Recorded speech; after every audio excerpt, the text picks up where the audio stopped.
Being born in 1952, there were racial tones. I dealt with the bias all my life, you know.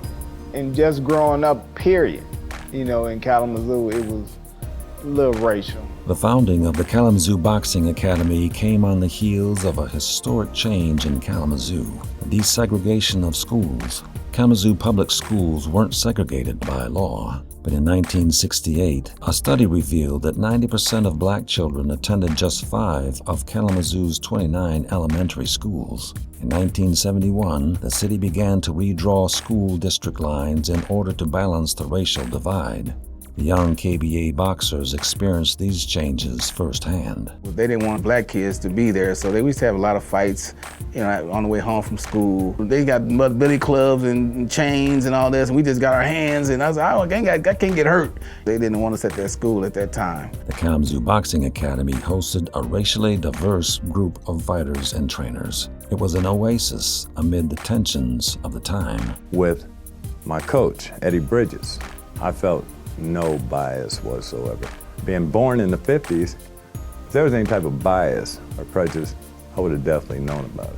The boxers came from all over, white guys, black guys, Hispanic guys. It was just a mix, and it was kind of neat because we were all up there training together, sweating and blood and tears and cheering for each other. Well, we sparred together, we showered together, we worked together. We all had a common goal. But when you're in the ring with somebody, you beat those boundaries down. Race, whatever, you know, class, whatever, all that falls away.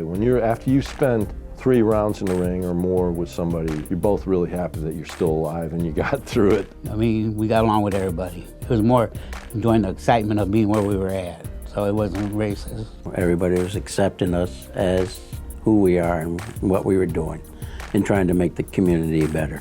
The boxing helped bring us together. Any racial tensions or anything that they were seemed to come from the general public up in the balcony at the Civic Auditorium. The judges and officials, as far as my experience, I thought everything was fair. The most bias was in the crowd, and it was notable, and it was audible. When the black guy hit the white guy, whoa, all the black people, you know, real loud, because them tournaments, 2,000, 5,000 people. The white guy hit the black guy, all the white people, you know, it was like that. You go into the arenas and everybody be hollering different words and, you know, saying stuff, you know, but the thing of this, you had to block it out and go ahead and compete. You know, the fellas like, man, don't lose to no white boy. We gonna dog you out. You know what I'm saying? But if he's a better fighter, you ain't got no choice. You know what I'm saying? So it's like, I hope I can, you know. My first fight was against a white guy, you know? And that first punch, it was like, I can hear Eddie over there. Do what I taught you, what I tell you. You listen to me, everything I tell you is gonna be truth and it's gonna be right. It was interesting for me personally because other than the military, I grew up in Michigan Center, Michigan. And my only experience with black people was boxing and then in the military. I went to Oliver Lewis's house and I walked into his garage and you're gonna think I'm a nut, but I'm like, wow, they've got rakes and shovels just like we do. You know, here I'm 20 years old when this happens to me, right? And so I'm getting goosebumps thinking about it because it's so stupid, but it's reality. I started seeing injustices. Restaurants would treat us differently. We'd go into stores and people would, you know, be checking us out. That's when I first became aware, if you will, of what was really happening or what the other side of the story. Eddie would go to the bar or we'll go to a motel. It still had the black and white thing. If he wanted a cab, he could get a cab.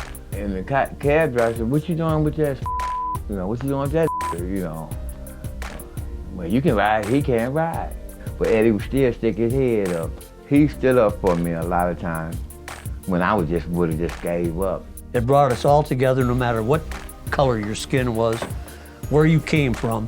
My oldest son, who's now 48, and he boxed, as I told you before, with us, and came to me the other day and thanked us for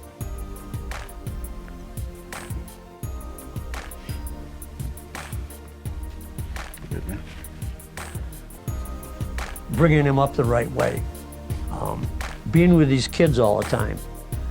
Sure, we were mentors and we helped them, That would have meant a lot to us. Eddie Bridges really was my, really helped me out a lot. He was like man, just made me glorify just to call his name because he was such a beautiful person. And to be a white man, and that really got me. It was just about boxing and you. You got a person you are, you know what I'm saying? He really cared about me.